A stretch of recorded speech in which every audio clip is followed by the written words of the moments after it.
Assalamualaikum warahmatullahi wabarakatuh dan salam sejahtera. Waalaikumsalam warahmatullahi wabarakatuh. Hari ini kami akan memulai sebuah podcast yang bertemakan tentang tanah pedosfer.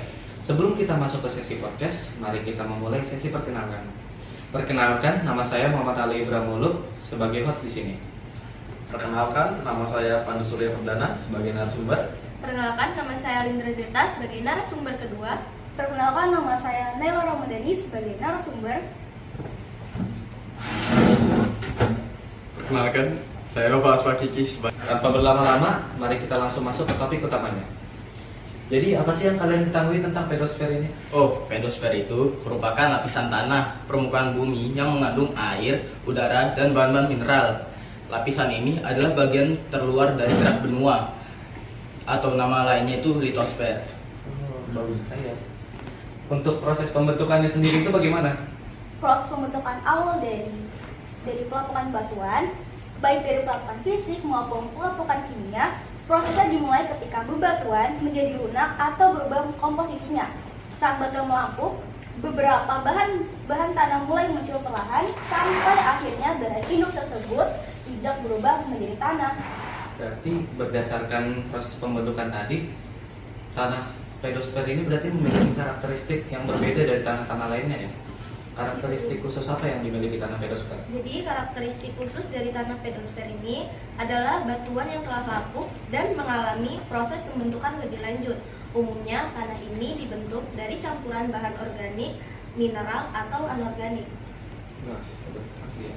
Berarti karena sudah ada karakteristik tadi, struktur lapisan tanah dan jenis lalu pemanfaatannya itu bagaimana? Struktur lapisan tanahnya terbentuk dari endapan sungai, danau, ataupun laut, tersebar di dataran rendah, terutama di Pulau Jawa, Kalimantan, Sumatera, dan juga Papua.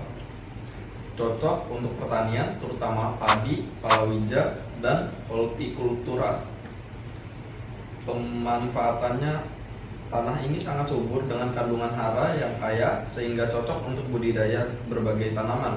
Teksturnya yang halus dan gembur memungkinkan penyimpanan air yang baik dan pengolahan lahan yang mudah. Dengan keunggulan-keunggulan ini, tanah ini berpotensi besar untuk pengembangan lahan pertanian, kebunan, serta pemukiman.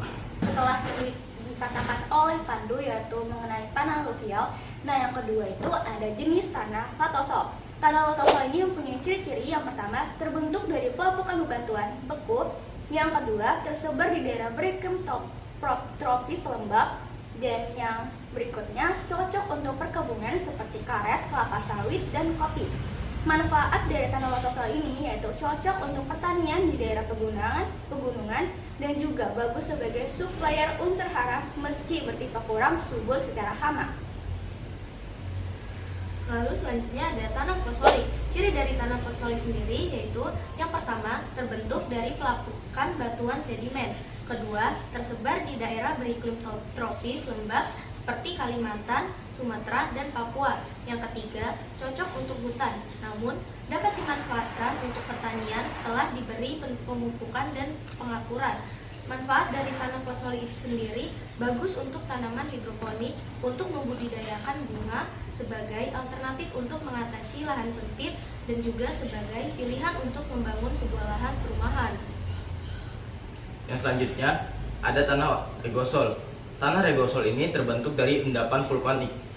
Biasanya tersebar di daerah sekitaran gunung berapi, kayak Jawa Timur, Sumatera, dan Nusa Tenggara. Cocok untuk sayuran, buah-buahan, dan tanaman semusim lainnya kayak rambutan, pepaya, dan mangga. Manfaat tanah regosol itu yang pertama, ada kesuburan tanah, dapat menjadi subur jika diberi pupuk dan pengelolaan yang baik.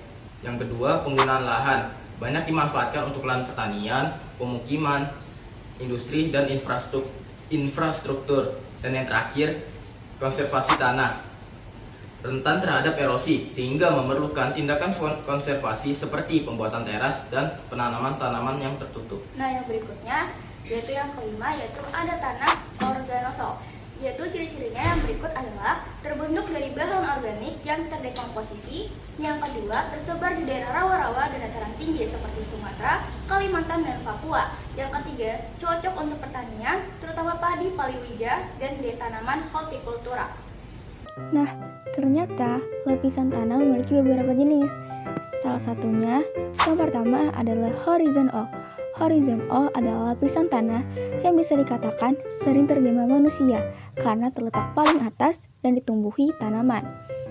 Yang kedua yaitu adalah horizon A. Horizon A adalah lapisan horizon tanah yang mengalami pencucian bahan organik serta mineral. Ketebalannya berkisar 20-30 cm. Yang ketiga yaitu adalah horizon E. Horizon E ini adalah jalur rembesan air yang menembus sampai lapisan tanah terakhir. Dan horizon B adalah horizon tanah yang terbentuk dari proses iluviasi dan bahan-bahan yang tercuci. Ada horizon C. Horizon C ini merupakan lapisan horizon tanah dengan tingkat kesuburan yang rendah. Lapisan ini berupa bahan induk yang telah melapuk. Ada horizon R, yaitu adalah lapisan ini hanya terdiri dari batuan keras yang belum pernah melapuk. Walaupun memiliki beberapa manfaat, tapi berdasarkan yang kalian bilang tadi, artinya tanah pedosfer ini memiliki karakteristik dan struktur yang bisa memberikan dampak pada lingkungan. Ya. Nah, untuk penanggulangan dampaknya ini bagaimana ya? Jadi, salah satu cara untuk menanggulangi kerusakan tanah atau pedosfer dapat dilakukan dengan sistem konservasi tanah, yaitu memelihara dan melindungi tanah terhadap tanah yang diupayakan secara teratur yang bertujuan untuk mengurangi dan memberikan solusi atas kerusakan tanah beserta kelestariannya dengan menggunakan tanah sesuai daya guna, kemampuan, dan kita juga harus memelihara serta mempertahankan produktivitasnya. Oke, karena topik yang kita bahas hari ini sudah selesai, sudah waktunya kita menutup podcast pada hari ini. Dan terima kasih atas partisipasi kalian yang telah menonton podcast kami hingga akhir acara. Terima kasih. Assalamualaikum Warahmatullahi wabarakatuh.